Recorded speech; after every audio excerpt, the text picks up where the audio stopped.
कोकण म्हटलं की भूत. नांदगावनं मित्राकडनं निघालो होतो. रात्री 10:30-11 झाले होते. अक्षरशः एक माणूस मला दिसतोय. त्याने जो आवाज होता ना, तो फार आकारा विकरा त्याचा आवाज होता आणि त्याचे डोळे होते ना, ते पूर्णपणे असे लाल लाल भडक असे मोठे. त्याच्या दातांकडे बघण्यासारखा एक वेगळाच जे. एकदा नालासोपाऱ्याला आम्ही सगळे मित्र बसलो होतो रात्री, कारण सॅटर्डे होता, बसायची पद्धत होती. अचानक बाजूच्या रूम मधनं जोरात ओरडल्याचा आवाज आला. आम्ही सगळे धावत गेलो. आवाजाला दरवाजा उघडला त्यांनी. एक बाई किचन मधनं चालत चालत आली, माझ्या गोल फिरली, पुन्हा किचन मध्ये गेली. चक्क अक्का कोंबड्याच्या मानेला चावून रक्त पिताना पाहिले. जिवंत कोंबडा.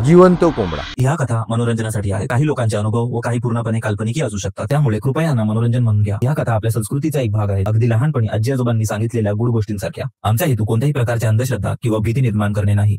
हॅलो मित्रांनो, कसे आहात तुम्ही? स्वागत आहे तुमचं भंकसच्या एका नवीन एपिसोड मध्ये. आणि आजचा एपिसोड जरी नवीन असला तरी जो आजचा आपला पाहुणा आहे वैभव, आपण ह्याच्याबरोबर मला अजून आठवते आपण गेल्या वर्षी पॉडकास्ट केला होता आणि मला वाटतं तेव्हा आपले फॉलोअर्सही कमी होते आणि तेव्हा गेस्टही आपण खूप कमी होते. पण त्यावेळी वैभवनी आपल्याला खूप जास्त हेल्प केली होती. तो आपल्या पॉडकास्टवर आला होता आणि त्यांनी बरेच एकदम धमाल किस्से सांगितले होते आणि तो पॉडकास्ट आपला खूप जास्त व्हायरलही गेला होता. आणि आज आपण बरोबर 1 वर्षानंतर वैभव बरोबर परत एक नवीन पॉडकास्ट करतोय. ह्यावेळी त्यांनी केस जरा बारीक केलेत त्याचे पण गप्पा त्याच असणार आहेत. अजून आज पण आपण कोकणाबद्दल बोलणार आहोत आणि वेगवेगळ्या विषयांवरही बोलणार आहोत. सर्वात आधी वैभव भाई, कसा आहेस तू? मस्त मजेत. कसं वाटते भाई परत एकदा येऊन? आतुरता होती रे. म्हणजे मागच्या त्या ब्रॉडकास्ट वरती खाली बऱ्याच लोकांच्या कमेंट पडली, पुन्हा बोलवा. मला वाटलं बोलवशील, पण फायनली तो मेसेज आला, ये पुन्हा. आणि मेसेज आला तेव्हा असंच समोर मित्र बसला, तो बोलतो पुन्हा बोलवलंय. तो बोलतो यार मस्त आहे आणि खूप बरं वाटतंय. पुन्हा आज आलोय, पुन्हा ये. नक्कीच भाई. आणि ज्यावेळी बरोबर मला वाटतं 1 वर्ष झाला हो. आपण केला होता आणि थँक्यू सो मच भाई, तू परत आलास. आणि तुझ्याकडे आज कोणते किस्से आहेत? जसं आपण बोललो की आपण कोकणाबद्दलच बोलणार आहोत आणि पण एक्झॅक्टली हॉरर नसणार आहे, पण थोडं स्पिरिच्युअल पण असणार आहे. थोडं संस्कृती झाली आपली किंवा खूप वेगवेगळ्या गोष्टी आपण कव्हर करणार आहोत. हॉरर तर एक एलिमेंट असणारच आहे. हो. वैभवचा एक मेन स्पेशल एक जॉनरा आहे. तर येस वैभव, तू स्टार्ट करू शकतो. सर्वात आधी जे लोक नवीन असतील त्यांना तू स्वतःचं इंट्रोडक्शन कसं करून देशील? माझं नाव वैभव गावडे. कोकणातलं आहे, म्हणजे कोकणावरती बोलणारा माणूस कोकणातला हवा. आणि काही जॉब करतो, याच्या पलीकडे अजून काय नाही. मला आठवते तू कोकण आणि भूताबद्दलही काहीतरी बोलणार होतास, तर ते काय? कोकण आणि भूताबद्दल सांगायचं झालं तर लोकांच्या मनात भरपूर गैरसमज आहे. कोकण म्हटलं की भूत. मुळात भूत हा प्रकार जगाच्या पाठीवर सगळीकडे सापडतो. तुम्ही गुगलला जा, युट्यूबला जा, सगळीकडे सापडतो. आहे. पण कोकणाबद्दल भूतांची परंपरा का वाढली? कारण कोकणात जंगल खूप आहे, कोकणात देवराया खूप आहेत. देवराई हा प्रकार बेसिकली कोकणातच सापडतो. म्हणजे देवाची स्वतःची राखलेली एक जागा असते, त्याच्यात वेगवेगळ्या प्रकारची झाडं असतात. मग तिथे लोकांनी ह्या सगळ्या याच्यामुळे भूताटकी जास्त वाढली. आता लोक बोलतात भूत आहेत की नाही आहेत, तर मी म्हणेन आहेत. कारण मी मागच्या वेळी बरेच स्वतःचे अनुभव सांगितले, मी स्वतःही पाहिले. त्यानंतर बऱ्याच ठिकाणी असं आहे की अनुभवही ऐकलेत. लोकांना वाटतं की हे असं असतं.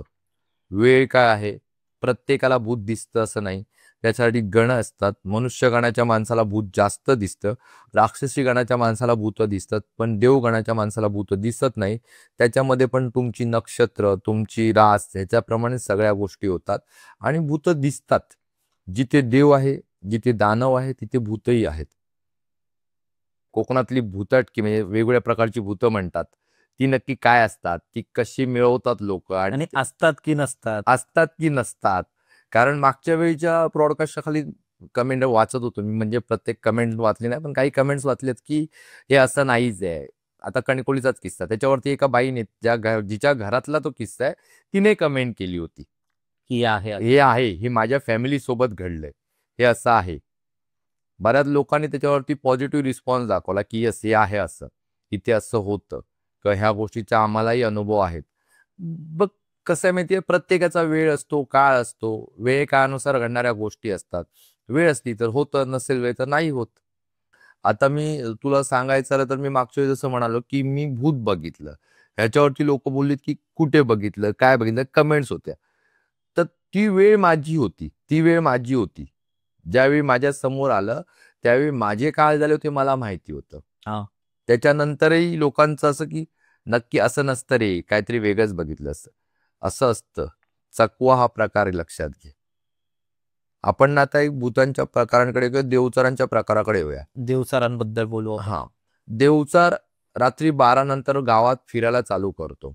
त्याच्या बोलतात ना वाटेत वाकडा येईल त्याला तो 1-2 वेळा समजवतोय. तुला प्रत्येक गावात जा, गावातल्या कोणी ना कोणी देवचार पाहिलेला असतो. आणि त्यांची कहाणी तर असेलच. कहाणी असते. बरं, मी देवचार पाहिला असं म्हणणार नाही, पण मी ज्या काळोबाची स्टोरी सांगतो त्यांनी बऱ्याच लोकांनी पाहिलंय.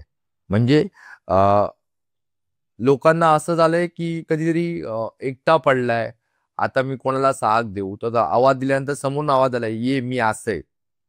म्हणजे बाजूच्या कोणत्या तरी माणसासारखा आवाज आलाय, आपल्याला बाजूचाच माणूस कोणतरी आहे. असं झालेल्या खूप स्टोरी आहेत आणि बऱ्याचशा गोष्टी. जसं मी आता वेतोबाबद्दल बोलेन, वेतोबाच्या मंदिरामध्ये दरवर्षी जवळजवळ एवढं मोठं चप्पलाचा जोड चेंज केला जातो. तो नवीन ठेवताना चांगला असतो, हळूहळू तो झिजतो. एवढं मोठं चप्पल शक्य आहे का कोणी घालून चालणं? पॉसिबल आहे का? मुळीच नाही. किंवा असं पण नाही की त्याला बुरशी लागते, असं नाही, तो झिजतो, बरोबर, प्रॉपर घासतोय तो. म्हणजे कोणतरी वापरतंय किंवा त्याला बोलताना माती भीती लागलेली असते. आम्ही हा विचार का करत नाही की मग तो कोण घालत असेल? सायन्स आहेच, पण त्याला अध्यात्माची ताकद पण आहेत. नाही असं नाही. मित्रांनो, सॉरी डिस्टर्ब करण्यासाठी, पण मला तुम्हाला हे सांगायचं आहे की जर तुमच्याकडेही अशा कोणत्या गोष्टी असतील, तुमच्याकडे, तुमच्या आई वडिलांकडे, आजी आजोबांकडे, भावंडांकडे, कोणाकडेही अशा गोष्टी असतील ज्याला येऊन आपल्या पॉडकास्टवर शेअर करायचं आहे, तर तुम्ही येऊ शकता. आपल्या डिस्क्रिप्शनच्या पहिल्या लाईनमध्ये गुगल फॉर्मची लिंक आहे, ते तुम्ही भरा किंवा आपल्याला DM करू शकता इंस्टाग्रामवर किंवा मेल करू शकता. आणि जर तुमच्या गोष्टी एक नंबर असतील, जे मला माहिती असतीलच, तर आपण सोबत एक पॉडकास्ट करू. आणि मला माहिती आहे खूप लोकांची आजी आजोबा वगैरे आपले गावी राहतात, तर टेन्शन काय यार, आपण तिथे जाऊन पॉडकास्ट करू. तर खूप एक्सायटेड आहे मी हे ट्रॅव्हल पॉडकास्ट करायला किंवा इथे येऊन पॉडकास्ट करायला, गोष्टी ऐकायला तुमच्याकडून, तुमच्या घरातल्यांकडून. तो फॉर्म भरा आणि आपण प्रत्यक्ष भेटून बोलू. आता पॉडकास्ट कंटिन्यू करा. प्रत्येक गावातला एक वेगळा देवचार असतो. आता मी भूतांकडे म्हणजे बोलतात ना करणी बिरणी ह्या प्रकाराकडे, म्हणजे लोक बोलतात ना देवाशी संलग्न ही प्रकार आहे. तर लोकांनी ना ह्याच्यामुळे ना कोकणाला खूप बदनाम करून ठेवलंय. माझी कर्मच चांगली नाही, त्याची फळं भोगतो तरी पण असं नाही त्याने करणी केली. एक कारण मिळाले लोकांना. एक कारण मिळालं लोकांना. ऍक्च्युली करणी हा प्रकार काय मी सांगतो. आय थिंक बऱ्याच लोकांशी बोलताना मी सांगतो, ह्या निसर्गापेक्षा मोठा देव नाहीये. याच्यात तुम्ही जर करणी हा प्रकार जर समजून घेतला तर तुम्हाला त्या निसर्गातून एक गोष्ट कळेल. या निसर्गाकडे एका चांगल्या आणि एका विश्वास बोलतात ना, माझा ठाम निश्चय, हे मला हवंच आहे. मग ते चांगलं असो किंवा वाईट असू दे, हे मला हवंच आहे. तर ते तुम्ही जर मागाल ना तर लोक तुम्हाला, म्हणजे हा निसर्ग तुम्हाला देतो. आता लोक काय करतात, एक प्रतिकृती तयार करतात त्या माणसाची ज्याची कोणाची वाईट करायची आहे, आणि तिथे बसून तो निसर्गाकडे, म्हणजे कोणतरी एखादा माणूस पकडतात, मग कोणतरी असतो बाबा बिबा तो, आणि तो प्रवृत्त करतो त्या निसर्गाला त्याचं वाईट काहीतरी होण्यासाठी, आणि तो जाऊन त्याला त्रास देतो. निसर्गातली एक अशी शक्ती निर्माण होते, ती जाऊन त्याला त्रास देते. ह्याला करणी बोलतात. बरं, करणी हा प्रकार जगाच्या पाठीवर सगळीकडे आहे. फक्त कोकणातच आहे असं नाही, बाहेर पण आहे. पण ह्या करणीतनं वाचवणारा पण कोणतरी असतो. म्हणजे करणीला 2च ऍड्रेस माहिती असतात, ज्याने निर्माण केलं आणि ज्याचा ते निर्माण करताना सांगितलं. म्हणजे तुम्ही पुराणात पण बघू शकतात की प्रत्येकाने, देवाने आपल्या एका गोष्टीसाठी एक कोणतरी असुर निर्माण केला आणि त्याला एक वेगळी ताकद दिली. नरकासुर आहे, भौमासुर आहे, त्यांना निर्माण केले गेलेत आणि त्यांना एक वेगळी ताकद दिली. तसं या करणीला एक वेगळी ताकद दिली जाते. पण जेव्हा जाणवतं की माझ्यावरती कोणीतरी करणी केली आहे किंवा मला काहीतरी त्रास होतो, तेव्हा मी माझ्या देवाला नमस्कार जरी केला की बाबा देवा मला त्रास होतोय, तेव्हा तो तुमचा एक रक्षण करता असतो, तो रक्षण करतो आणि ह्या रक्षण करता त्या करणीला रिव्हर्स पाठवतो. ही रिव्हर्स झालेली करणी तुमच्याकडे रिटर्न येते, कारण तिला 2च ऍड्रेस माहिती आहेत. जेव्हा रिटर्न येते तेव्हा तुम्हाला ती न कळत तुम्हालाच संपवते. बरोबर. त्यामुळे माझं म्हणण्याचा उद्देश आता पण क्लिअर आहे. तुम्ही लोकांचं वाईट चित्ताना स्वतःच वाईट चित्तात. तुमच्याकडनं चुका होतील, अपराध होतील, गुन्हे होतील, सगळं माफ. नियत खोटी ठेवू नका. ज्या दिवशी नियत खोटी होईल ना बाई, त्या दिवशी सगळं विषय संपला. ज्या दिवशी तुमची नियत संपते त्या दिवशी सगळा विषय संपतो. त्यानंतर अजून एक गोष्ट आहे, लोक मला फार विचारतात की अरे ना ते बायंगा बांधून आणतात, बायंगा. आमच्याकडे त्याला वेगळा शब्द आहे, ते म्हणजे काय कोकणात बोलतात? वेगळा शब्द. आमच्याकडे चाळेगत बोलतात, चाळो बाणान हाडल्यान. हे आहे, म्हणजे हे आहेच. बरं. हे एखादे बाबा असतात किंवा ज्यांच्याकडे काहीतरी एक वेगळी ताकद असते, ते बांधून देतात. त्याला एक प्रकारचं ते गोष्ट बांधून देतात. भूताला नारळात वगैरे असं हा, तो जो ते आहे प्रकार ते नारळात किंवा त्याचं एक कोणत्यातरी वस्तूमध्ये. कोवळा ह्याच्यामध्ये बांधून देतात. नारळ, कोवळा किंवा अजून काहीतरी फळ ह्याच्यामध्ये बांधून देतात. ते आणून घरात ठेवतात. ह्याची परंपरा केली जाते, पूजापाठ केल्या जातात. हे एवढं असतं ना की ते धन्याचं आपलं घर भरत असतं. त्याला कंटिन्यू कामाला ठेवावं लागतं, बाबा तुम्ही काम करत राहा. हे धन्याचं घर भरताना आजूबाजूच्यांना संपवत पण असतं. ते आणणार कुठून? आजूबाजूच्यांकडनंच आणणार ना. आता मला सुख हवंय, मला सुख आणायचं तर काय वेगळं निर्माण नाही करू, मी कुठून तरी ते आणणारच ना. बरोबर. तर ते आणताना इकडनं तिकडनंच आणतं, आजूबाजूच्यांना संपवतं. हे बायंगा असतं ते. पण एक गोष्ट लक्षात ठेव, हे कधीपर्यंत चालतं? 2 पिढ्या. 3री पिढी नाही चालत आहे. त्याचं कारण सांगतो. मी आणलंय, त्याची पूजा परंपरा काय करायची, त्याची काय पाठ करायची, त्याला काय द्यायचं आहे हे मला माहिती आहे. मी माझ्यानंतर माझ्या मुलाला सांगेन. बरं, त्याने पण त्याची चालचालवणूक केली, त्याची रीतिरिवाज पार केलेत. त्याच्यानंतर त्याच्या मुलाला नाही जात, म्हणजे पूर्ण शेवटपर्यंत नाही जात. कारण त्याला 100% ऍक्च्युअल लागतं. तुम्ही जे माझ्यासाठी करताय ते 100% ऍक्च्युअल हवं. मग जर 100% ऍक्च्युअल करायचं आहे तर ते मीच करू शकतो. माझ्या मुलाकडनं ते 99% 98%च होणार. ज्यावेळी त्याची चालचालणूक बंद होते ना, तेव्हा ज्याने आणलं त्याला तो संपवायला चालू करतं. आपण म्हणतो ना की डायरेक्ट मार्ग खूप सोपा असतो आणि पटाक करून यश देऊन जातो. अशी किती लोक पाहिलीत रे. लगेच मोठी झाली, लगेच आपटली, लगेच संपली, निघून गेली. शॉर्टकट. तुला यशाचा मार्ग लांबचा असेल, थोडा अडखळ असेल, पण त्याच्यामध्ये मिळणारं यश हे तुझं निरंतर असतं, लॉंग टर्मचं असतं. पण शॉर्टकट हे मार्ग पैसे कमवण्यासाठी जे असतात ना, हे फार वेगळे असतात आणि ह्या त्रासदायक. नंतर ज्या पिढ्यांना त्रास होतं, आज माझं भलं करते. नंतर आपण येऊया चिटकीन. हा एक प्रकार खूप जास्त प्रचलित आहे. चिटकीन हा प्रकार काय असतो मी तुला सांगतो. गर्भवती महिला जी गर्भवती आहे किंवा नवीन लग्न झालंय आणि तिच्यासोबत काही वाईट झालंय, तर हे चिटकिनीमध्ये मोडतं. बरं, तू ह्यांच्या इच्छा पुऱ्या कर, ह्या तुला सांभाळतात. अच्छा. म्हणजे चिटकिनीला बांधून ठेवणारे पण लोक आहेत स्वतःकडे. ह्यांना हवं ते दे, ते तुला हवं ते देतील. पण ज्या दिवशी कळेल त्यांना की तू त्यांचा फायदा घेतोय, गैरफायदा घेतोय, त्या दिवशी ते तुला पण संपवतील. बापरे. कारण ह्यांचे इच्छा अपुऱ्या राहिलेल्या असतात. ते एखाद्या माणसाला पकडून, जशी आपण विक्रांत आणि वेताळाची गोष्ट ऐकतो की विक्रांताच्या मानेवरती वेताळ बसून स्वतःच्या मागण्या पूर्ण करून घेत असतो. ॲज अ सेम चेटकीन पण तेच करते. एखादा माणूस पकडते किंवा एखाद्याच्या अंगात घुसतं आणि ते स्वतःच्या इच्छा पूर्ण करून घेतं. जे मगाशी मी बोललो ना, ती कोंबड्याचा रक्त पिले वगैरे, हे चेटकिनीचे प्रकार आहेत. हे चिटकीनच करू शकते. बरं, चिटकीन जसं जसं वय वाढत जातं म्हातारी होत जाते. अच्छा. हा, म्हणजे मी बोललो ना की आत्मा अमर असतो. आत्म्याला एक हे नसतं, म्हणजे एज लिमिट वगैरे एज लिमिट नसतं.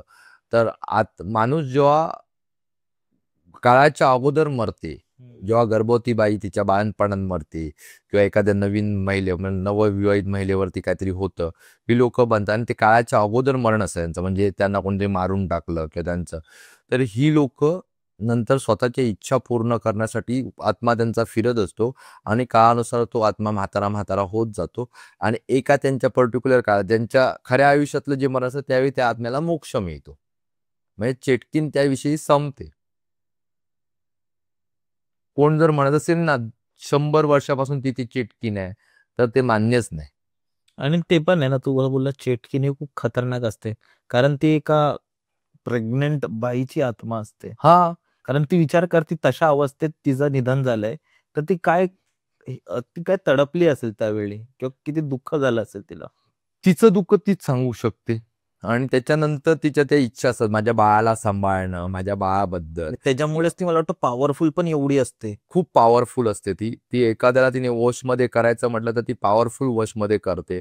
आणि एखाद्याला जर सोडायचं असेल, एखाद्याला संपवायचं असेल, तिला जर विचार केला की ह्याला मला संपवायचं, तर ती प्रॉपर संपवते. डेंजर. आता लोक बोलतात मग बायकांचीच भूतं असतात का, पुरुषांची भूतं नसतात का? तर मी जे नांदगावला भूत बघितलं होतं ते पुरुषाचं होतं. ते काय होतं? मी नांदगाववरनं उशिरा बाहेर पडलो मित्राकडनं जायला आणि पुढे गेल्यानंतर आपली मुंबईची सवय आहे यार, की आपण थांबतो. नांदगाव एक बोलतात ना, कणकवलीतनं तुम्ही पुढे गेलात, कणकवलीच्या अगोदर, मुंबईवरनं नेत्र कणकवलीच्या अगोदर एक जिथून देवगडला गाडी जाते आणि सरळ कणकवली आणि एक साईड मुंबई. सो मी तिथून नांदगावनं मित्राकडनं निघालो होतो. रात्री 10:30-11 झाले होते आणि असं असं ना की मुंबईतली आपली एक सवय होती की कोणतरी दिसलं तर गाडी थांबवा, बाईक होती आणि अक्षरशः मी एक म्हातारा माणूस मला दिसतोय म्हणून मी काय केलं, गाडी स्लो केली. त्या माणसाकडे मी जेव्हा पाहिलं ना, तेव्हा अक्षरशः माझी उदास झाली होती. त्याचे डोळे बिळे बघून मी असा फुल थरथरलो होतो. पण एक डोक्यात होतं गाडी सोडायची नाही. हळूहळू गाडी तो स्पीड होता थोडा थोडा वाढवला, पुढे गेलो. मला तिथून एक 500 मीटरवरती रस्त्याचं काम चालू आहे. किती माणसं भेटली, मी त्यांच्याकडनं पाणी घेऊन प्यालो. सेम मी कणकोली लागलो आणि कणकोली येऊन मी झोपलो एका लॉजवरती. दुसऱ्या दिवशी पप्पांना बोललो तर पप्पा बोलले असेल काहीतरी. तिथल्या एका माणसाला तो बोलला हा तिथे बरेच ऍक्सिडेंट वगैरे झाले. जे ऍक्सिडेंटमध्ये मरतात ना, ऍक्सिडेंटमध्ये मरतात त्यांचा ही मृत्यू नाहीये. सो तो मृत्यू नसल्यामुळे त्यांचाही आत्म्याला शांती नाही, तर ही पुरुषांची भूतं असतात. बरोबर. त्याचं कसं रूप होतं आणि तू एक्झॅक्टली त्याला कुठं बघितलंस? मी एक्झॅक्टली थोडा एक हार्डली 100 मीटर वरती. त्याचं रूप असं होतं की त्याने जो आवाज होता ना, तो फार आकारा विकरा त्याचा आवाज होता. म्हणजे त्याने मला डायरेक्टच बोलला तू निघ. त्याने जो काय असं केलं ना, मोन गाव, आणि त्याचे डोळे होते ना ते पूर्णपणे असे लाल लाल भडक असे मोठे. त्याच्या दातांकडे बघण्यासारखा एक वेगळाच त्याचा तो हसला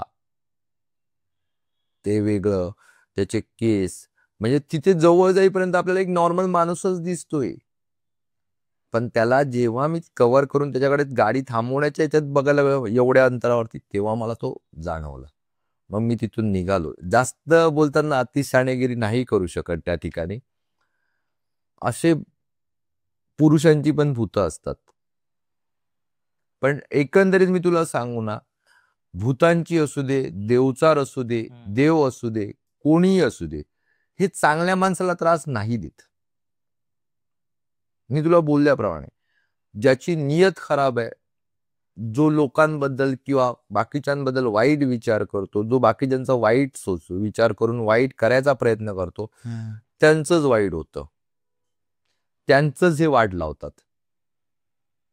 हे बोलतात ना की हा पण एक निसर्गच आहे आणि त्या निसर्गातली जी ती शक्ती आहे वेगळी. बरोबर. म्हणजे एक असा अनुभव आहे की मी ज्या शाळेत शिकलो तिथले पण काही किस्से आहेत. ते तर तुला एक शाळा? माझी शाळा, मी गाव आहे माझं तुका, तर मी लहानपणापासून 10वी पर्यंत गावीच शिकलोय. सॉरी, जिल्हा परिषद शाळा होती. अच्छा. तर एकदा किस्सा असा झाला की हा आम्ही नाही पाहिला, पण ऐकला म्हणजे बोललं जातं. बोललं जातं नाही. अच्छा. आम्ही हजर होतो. त्या माणसाला पाहिलंय. ओ. ओके. एकदा काय झालं की आमच्या गावी परंपरा आहे, म्हणजे परंपरा होती अगोदर की नाटक करायचे मे महिन्यात वगैरे, हा. मुंबईची लोक एकत्र येऊन. आणि कोकणात ते राहिलेच हा. आधीपासून. तर हल्ली आमच्याकडे एक नाटक म्हणजे त्यावेळी नाटक करत होते.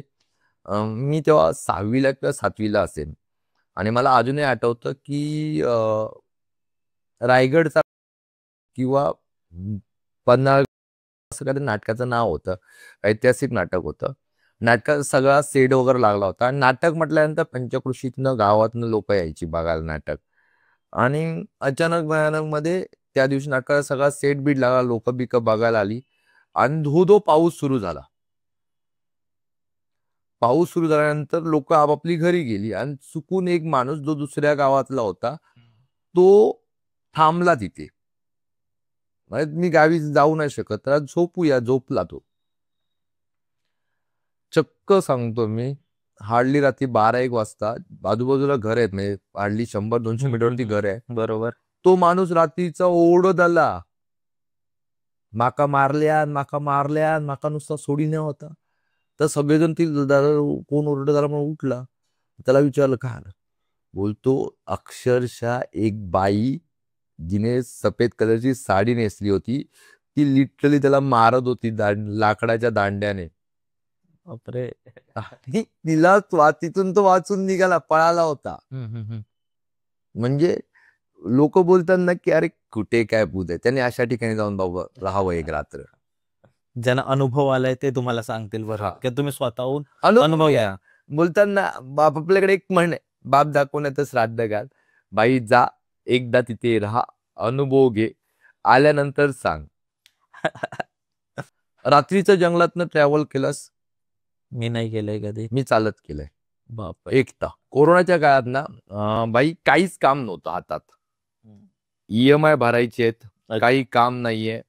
23 एप्रिलची दिवशी आणि एक खबर हातात लागली की आंब्याचं मार्केट बंद झालंय. मी बोललो गंमत मध्ये, अरे FBला आपण ना मस्तपैकी ऍड टाकू, आंबे आम्ही विकतोय म्हणून.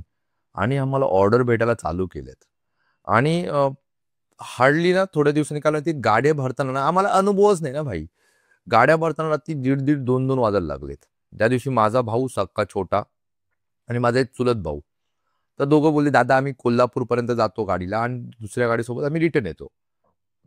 बोललो ठीक आहे. 2 वाजले होते, आणि पप्पा बोलून गेले होते फोन कर, मी न्यायला येईन गाडीने तुला. गावात तसं नेटवर्क नाही. आम्ही जिथे आंबा भरत होतो तिथे नेटवर्क होता, कारण ते प्रॉपर जंगलात होतं आणि सिटी पासून जवळ होतं. फोन करून बघतो लागत नाही त्यांचा.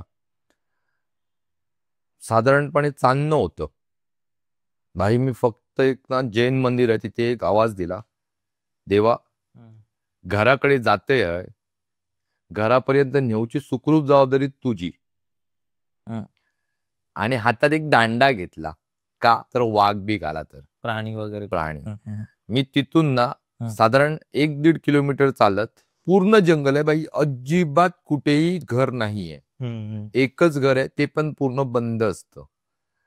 अनसूर घाटी म्हणून आहे, त्या घाटीवरती आलो, तिथे बसलो मी. लोक बोलतात तिथे भुताटकी सगळ्यात जास्त आहे. तिथे मी 5 मिनिटं बसलो, काही नाही, म्हणजे आजूबाजूला सुकसुकाट पण नाही, काय नाही काय नाही. तिथून पुढे मी खाली घरापर्यंत चालत आलो. मध्ये येताना देवचराची वाट होती, 2 रस्ते होते. मी विचार केला देवचराच्या वाटेने जाऊया, तिकडनं नको, कारण तिकडनं मला माहिती होतं भूत आहे. म्हणजे लहानपणाचं ऐकलं तर भूत आहे भूत आहे भूत आहे. गेलो फक्त एका ठिकाणी, एक पिंपळ आहे, मोठं पिंपळाचं झाड.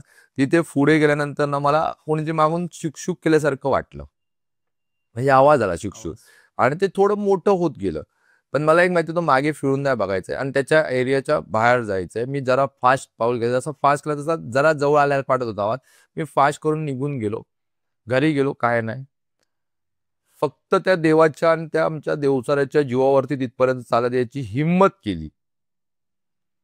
बरं, मला एक गोष्ट माहिती होती, भूत भेटलं आपण पाया पडू, माफी मागू, बाबा आजचा दिवस रडून दाखवू, अक्षरशः हवं तर तुझी ओटी भरतो, मला घरी जाऊ दे. देवचार भेटला त्याला सांगशील तू.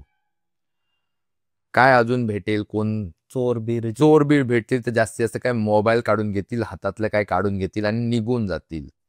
वाघ भेटला तर काय सांगशील? त्याला तर वाघ भेटला, कोल्हा भेटला तर काय सांगशील? वाघ आणि बोलतील भाई तेरी गलती है, वो मेरा डिनर है आज का, वो तेरी गलती में मेरे को चुकीला माफी नाही आमच्याकडे. बरोबर. पण त्या देवाच्या कृपेने, त्या जैनाच्या कृपेने, देवा शपथ सांगतो काही त्रास झाला नाही. बऱ्याच वेळा असा प्रवासही झालाय. मी पुन्हा एकदा नालासोपाऱ्यावरती येतो. एकदा नालासोपाऱ्याला आम्ही सगळे मित्र बसलो होतो रात्री, कारण सॅटर्डे होता, बसायची पद्धत होती. बरेच मित्र 5-6 जण आम्ही बसलो होतो. अचानक बाजूच्या रूम मधनं जोरात ओरडल्याचा आवाज आला. आम्ही सगळे धावत गेलो, आवाजवला, दरवाजा उघडला त्यांनी. त्या बाईने सांगितलेला किस्सा आहे की एक बाई मला दिसते, ती किचन मधनं चालत चालत आली, पूर्णपणे माझ्या गोल फिरली, पुन्हा किचन मध्ये गेली, पुन्हा ती बाई आली आणि तिने माझा गळा दाबण्याचा प्रयत्न केला म्हणून मी ओरडली. लिटरली दुसऱ्या दिवशी त्या माणसाने रूम खाली केला होता. बरं, जी बाई ओरडली ती गरोदर होती. भूत कशी निर्माण होतात ह्याचा एक वेगळाच आलेख आहे. म्हणजे लोक बोलतात कशी निर्माण होतात, तर प्रत्येक माणसाचं मरण हे त्यावेळीचं मरण नसतं. कधी वेळेच्या अगोदर, ज्याला कालसर्पयोग म्हणतात, वेळेच्या अगोदर मरण येतं. ज्याच्या आत बोलतात ना इच्छा अतृप्त राहतात, त्याला ह्या जगातनं पूर्ण मोक्ष नाहीये, कारण त्याचं ते मरण त्यावेळेचं होतच नाही. काहीतरी चुकीमुळे किंवा काहीतरी गडबडीमुळे त्याचं हे मरण आलेलं आहे. या कालसर्प योगामुळे त्यांचं मरण येतं. त्यांच्या आत्मा अतृप्त राहतात, त्या आत्म्यांना मोक्ष नाही, ते आत्मा इकडे फिरत राहतात. नालासोपाऱ्याला आमच्या शेजारी एक बाई, जी हिंदी भाषिक होती, ती 5-6 भाषा बोलताना पाहिले आम्ही, जेव्हा तिला भूत झपाटले. 5-6 भाषा बोलताना तिला आधी कधीच येतच नाहीत, कधीच येत नाहीत. 5-6 भाषा बोलताना पाहिले. समजा मला काही येतच नाही, मला मराठी, इंग्लिश वेगळी लँग्वेजच येत नाहीये, तर मी कन्नड कुठून बोलणार? काहीतरी वेगळा संचार आहे ना अंगात. आमच्या गावी आम्ही लहान असताना एका मुलीला चक्क अक्का कोंबड्याच्या मानेला चावून रक्त पिताना पाहिले. जिवंत कोंबडा. तिच्या अंगात काहीतरी वेगळा संचार होता. तिने तो कोंबडा पकडला, दाताने चावला, रक्त पिऊन तो कोंबडा फेकून दिला. बरं, ती मांसाहारी पोरगी नव्हती. किती वर्षाची होती ती? मोठी होती, 22 वर्षाची होती, पण आम्ही त्यावेळी खूप लहान होतो, 6-7-8 वर्षाचे वगैरे. आपण, मला वाटतं या पॉडकास्ट मध्ये आपण खूप खूप फिरलो आणि बऱ्याच गोष्टी केल्या. आता जेव्हा आपण शेवटचा पॉडकास्ट केला होता आणि तो बऱ्याच लोकांनी पाहिला, आणि आय नो तुझ्या खूप मित्रांनी, परिवारांनीही पाहिला असेल, आणि मग त्यांनी येऊनही तुला काही ना काहीतरी गोष्टी किंवा सांगितले असतील, किंवा त्यानंतर तुलाही कोणतेतरी अनुभव आले असतील, तर त्यापैकी तुला कोणते सांगायचे? सांगण्यासारखं बरंच काय, म्हणजे बऱ्याच मित्रांनी सांगितले, म्हणजे त्यांच्याबरोबर झालेल्या स्टोऱ्याज किंवा त्यांच्यासोबत झालेल्या किस्से. तर मी एक ना तुला असं काही लोकांच्या कमेंटवरती पण मी सांगतो. म्हणजे मी कमेंट वाचत होते आपल्या ब्रॉडकास्टवरच्या, की ही असं नाही झालंय. कणकवलीचा किस्सा लोकांनी सांगितलं, की बऱ्याच लोकांनी, की म्हणजे त्याच्यावरती मजेशीर कमेंट होती काही लोकांची. तर एका मोठ्या माणसाने मला सांगितलं की ही खरी स्टोरी आहे. बरं. आणि मी ती आता डेफिनेटली येतो, ती खरी स्टोरी आहे. बरं, त्याच्यावरती पण त्याच घरात, म्हणजे ज्यांच्या घरातली जी स्टोरी आहे, त्या बाईने येऊन कमेंट केली की ही स्टोरी माझ्या घरच्यांसोबत झालंय. पण ती प्रत्येक अमावास्येला नाही, फक्त सर्वपित्री अमावास्येला तिथे हा किस्सा होतो. सर्वपित्री अमावास्येला हा किस्सा होतो आणि ते खरं आहे. बाकी लोक बोलले की अरे आपण बदनाक गेले त्यांच्यावर, असं. भाई, तुम्ही उडवायच्या अगोदर एकदा अनुभवून बघा. आता तुला माझ्या मित्राची एक गोष्ट सांगतो. तो ना भाई, लक्झरी आहे ना, लक्झरी असतात, बस ओके, तर तो बसवरती क्लीनर आहे. तर त्यांना सवय असते ना की बाबा कुठे गेल्यानंतर बस धुवायची वगैरे. तर जास्त रात्रीची गोष्ट नाही, दुपारी 2 ते 3 या वेळातली गोष्ट, कारण त्यांचा बस सोडायचा 4चा टायमिंग असतो. एक ब्रिज आहे, खेडला.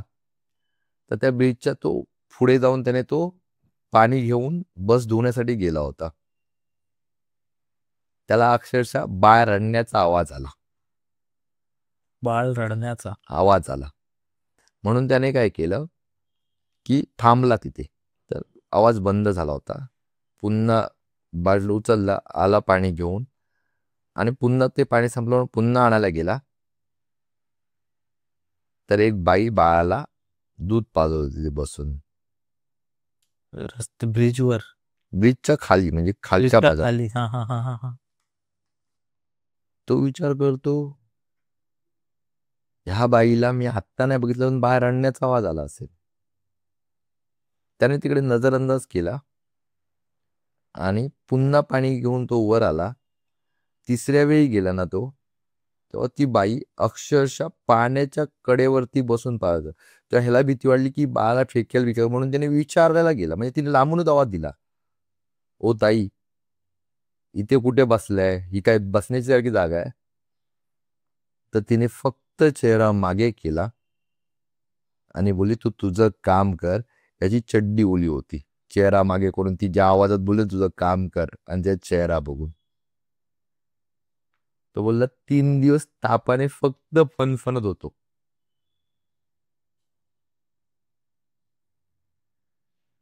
बापरे.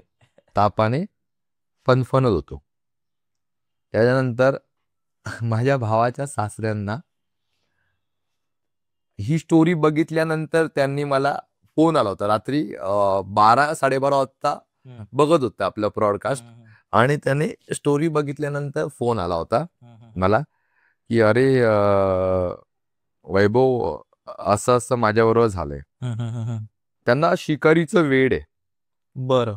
तर ते शिकारीला गेले होते आणि शिकारीवरनं येताना त्यांना लांबून असं काहीतरी दिसते, कोणतरी बाई अशी उभी आहे अशी वगैरे. आणि जसं जसं जसं जसं पुढे आलेत तेव्हा मग त्यांना त्या गोष्टी पूर्णपणे क्लिअर दिसल्या. काय होतं म्हणजे नक्की?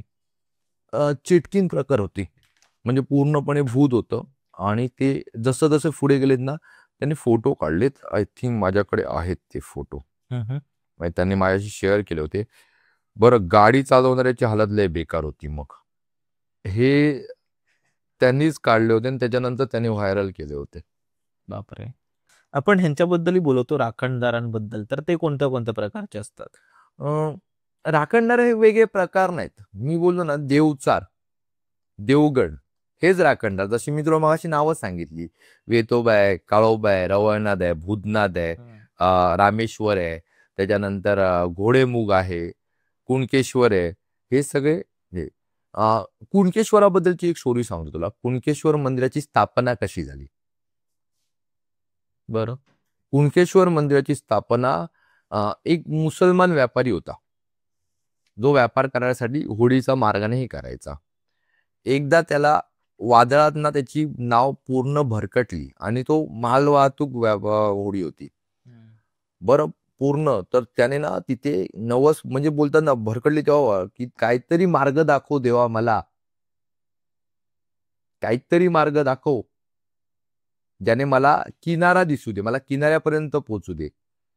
मी तुझं जे काय असेल ना, मंदिर बिंदिर बांधायचं ते मी बांधेन.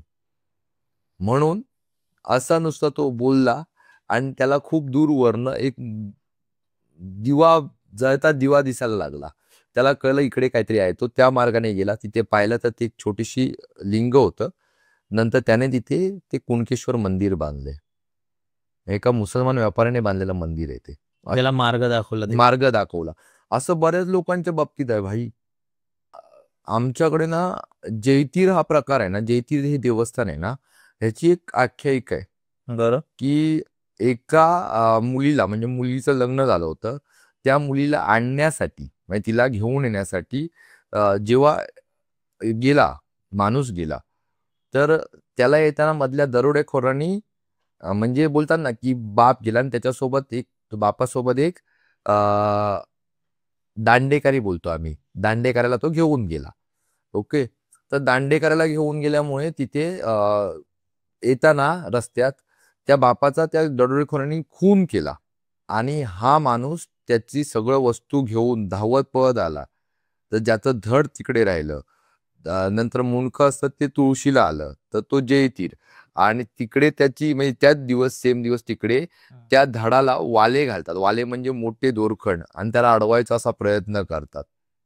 तरी तो किती लोकांना ऐकत नसतो. म्हणजे अंगात काय संचार असेल. लोक बोलतात अंगात वारा येतं, ते खोटं असतं. अंगात वारा आल्यानंतर तुम्ही जो आमचा होळी उत्सव शिगमा असतो इकडे जाल ना तुम्ही बऱ्याचशा गावी, म्हणजे आमच्याकडे ह्याला जाल तुम्ही आपला सावंतवाडी दोडामार्ग साईडला निखाऱ्यावरती चालतात लोक. बरोबर. निखाऱ्यावरती चालणं आपल्या नुसत्या पायाने दगडावरती चालणं होत नाही, निखाऱ्यावरती चालतात आगीच्या. त्याच्यामुळे हुडो उत्सव होतो. हुडो उत्सव मध्ये पण मोठी परंपरा, मागच्या ब्रॉडकास्टला सांगितलं दगड मारण्याची वगैरे. बरं, माझ्या मामाच्या गावी अंगात बकऱ्याच्या अंगात देव म्हणजे बोलतात ना देव संचारतो आणि सगळ्यांच्या पुढे बकरा पळत असतो.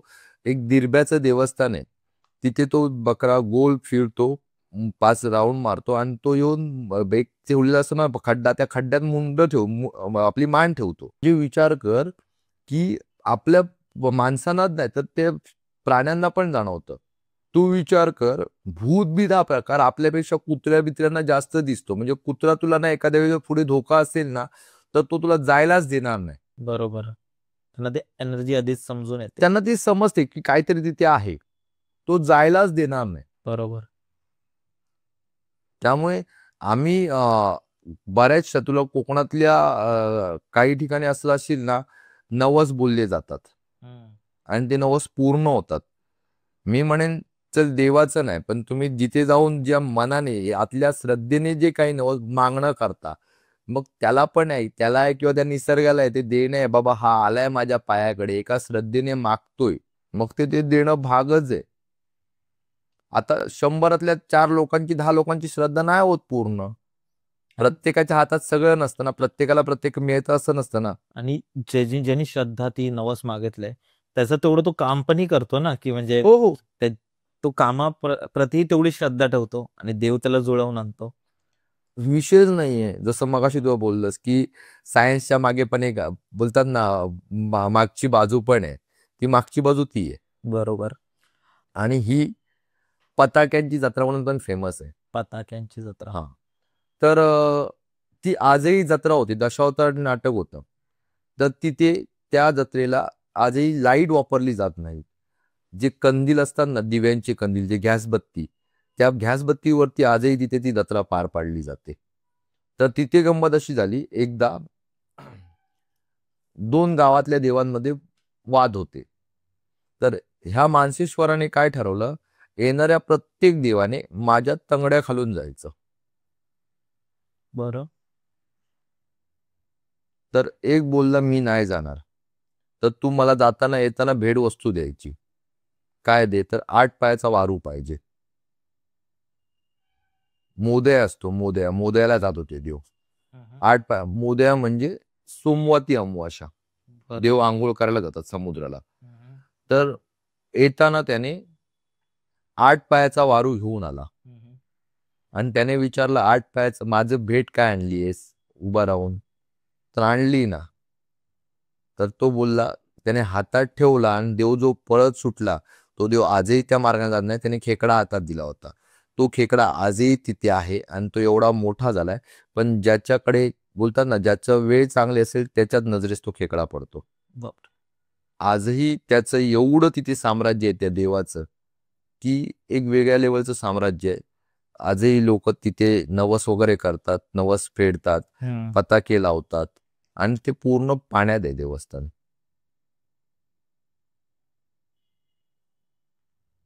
भूत बीत कोणाला झपाटली असतील तर इकडे जाऊन काढली पण जातात. त्यामुळे तुला जे हॉरर हवं असेल ना मित्रा, तू कोकणात जाशील ना तर तुला प्रत्येक गावात हॉरर भेटेल, काय नाही काय. कुठे नाही असं नाहीये. बरोबर. आणि आपल्या कोकणात तेवढ्या गोष्टीही आहेत ना, म्हणजे प्रत्येक देवस्थानाची, प्रत्येक देवाची, प्रत्येक मंदिराची, प्रत्येक आपण बोलतात ना गावाची प्रत्येक गोष्टी म्हणजे तेच आहे. तर खूप अभिमानाची गोष्ट आहे आणि मला असं वाटतं पुढे आपल्या अशाच गोष्टी जात राहतील. आपल्या ज्या गावा खेड्यातल्या ज्या गोष्टी आहेत ते लोकांपर्यंत जगापर्यंतही पोचतील. आणि थँक्यू सो मच भाई, तू आलास. तुला काय एंड नोट काय बोलायचंय? एंड नोट मी तुला एवढंच सांगेन मित्रा, खूप छान चाललंय आपलं. बंकस वरती बऱ्याचशा हॉरर स्टोऱ्या होताच आहेत. हॉरर सोबत आता नवीन नवीन ट्राय करतोच आहे. लोकांनी हॉरर स्टोऱ्या बघल्यासोबत आता काहीतरी, जसं आज आपण कोकण एक्सप्लोअर केला, एका गोष्टीत मर्यादित कोकण नाहीये. कोकण म्हणजे फक्त निसर्ग नाही, कोकण म्हणजे जगण्याची परंपरा, कोकण म्हणजे विविधतेने नटलेला निसर्ग. कोकणातल्या निसर्गातल्या रानावनात जाल तर तुम्हाला औषधाची झाडं पण मिळतील.